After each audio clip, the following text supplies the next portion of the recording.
Hello viewers, আসসালামু আলাইকুম। আমি আবির চলে এসেছি আমার নতুন ভিডিও নিয়ে। ঐতিহাসিক মসজিদ সিরিজে আপনাদের স্বাগতম। আজকে আমি রয়েছি ঐতিহ্যবাহী লালবাগে।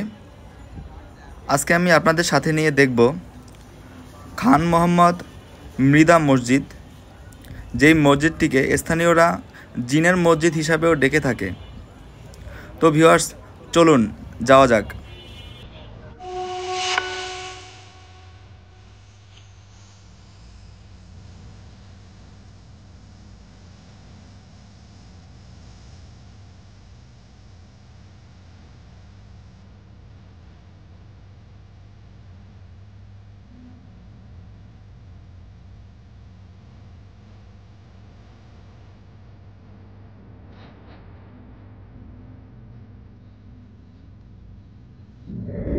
তো ভিউয়ার্স, চলে এসেছি 320 বছরের পুরনো খান মোহাম্মদ মৃধা মসজিদের প্রধান প্রবেশমুখের একেবারে সামনে।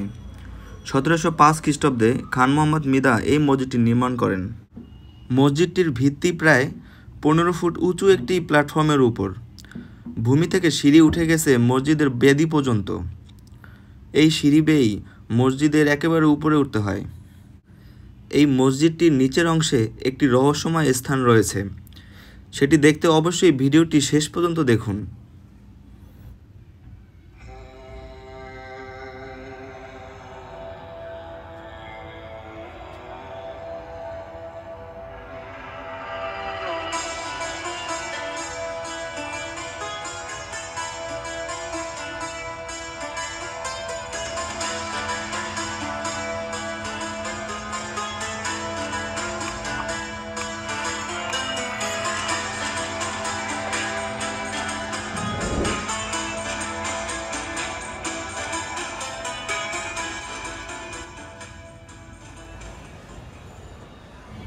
দিল্লির মসনদে তখন আসীন সম্রাট আওরঙ্গজেব। ঢাকার উপশাসনকর্তা ছিলেন ফরুখশিয়ার, যিনি পরে নবম মোগল সম্রাট হিসাবে আসীন হয়েছিলেন এবং অত্যন্ত মর্মান্তিকভাবে মৃত্যুবরণ করেছিলেন। সেই সময়ে প্রধান বিচারক কাজী ইবাদুল্লাহর নির্দেশে আতিশখানায় এই মসজিদ নির্মাণ করেছিলেন খান মোহাম্মদ মৃধা। সামনে প্রায় 1 বিঘার মতো জায়গা জুড়ে বাগান রয়েছে। সেখানে রয়েছে হরেক রকমের ফুল ও নারকেল গাছের সারি। এই মসজিদটিতে জিনের অনেক গল্প প্রচলিত রয়েছে। মসজিদের ইমাম খাদেমরা অনেকবার গভীর রাতে জিনদেরকে নামাজ আদায় করতে দেখেছেন।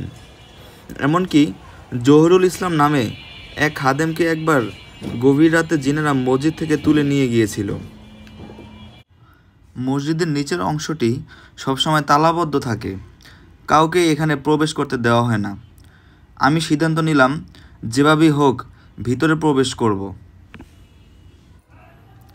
মসজিদের খাদেমকে অনেকবার অনুরোধ করার পর অবশেষে তিনি আমাদেরকে ভিতরে যাওয়ার জন্য অনুমতি দিলেন এবং তালাবদ্ধ গেটটি খোলার জন্য আমাদের সাথে রওনা দিলেন।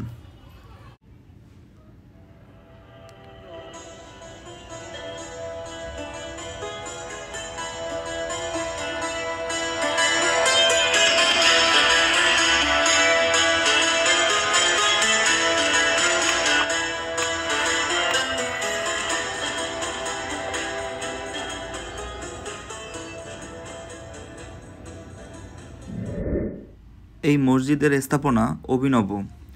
নিচের তলার অর্থাৎ মূল বেদির নিচের অংশটি নিরেট। ভিতরে কি আছে তা জানার কোনো উপায় নেই, কারণ ভিতরের দেয়াল জুড়ে ছোট ছোট ঘর। এই ঘরগুলো 320 বছর আগে কি কাজে ব্যবহৃত হতো তার কোনো সঠিক তথ্য জানা যায়নি। সামনে টানা বারান্দা। প্রতিটি ঘরের বারান্দার অংশ ছাদ থেকে খিলানের আকৃতি দিয়ে চিহ্নিত করা। সারি সারি খিলানের পাশ দিয়ে আসা আলো আধারিতে এক নান্দনিক দৃশ্যপট সৃষ্টি হয়।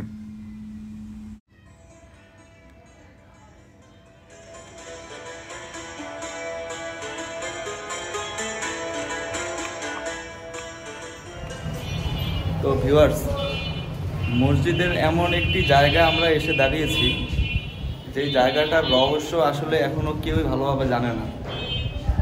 তো আমি একা আসতে ভয় পাচ্ছিলাম, তো সেই জন্য আবার সাথে মামুনকে নিয়ে আসলাম।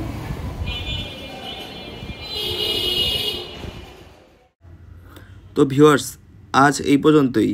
ইনশাল্লাহ আবার দেখা হবে কোনো অজানা প্রাচীন স্থানে। সেই পর্যন্ত সবাই ভালো থাকুন, সুস্থ থাকুন। ভিডিওটা যদি আপনাদের ভালো লাগে থাকে তাহলে অবশ্যই আমার চ্যানেলটি সাবস্ক্রাইব করবেন। আল্লাহ হাফেজ।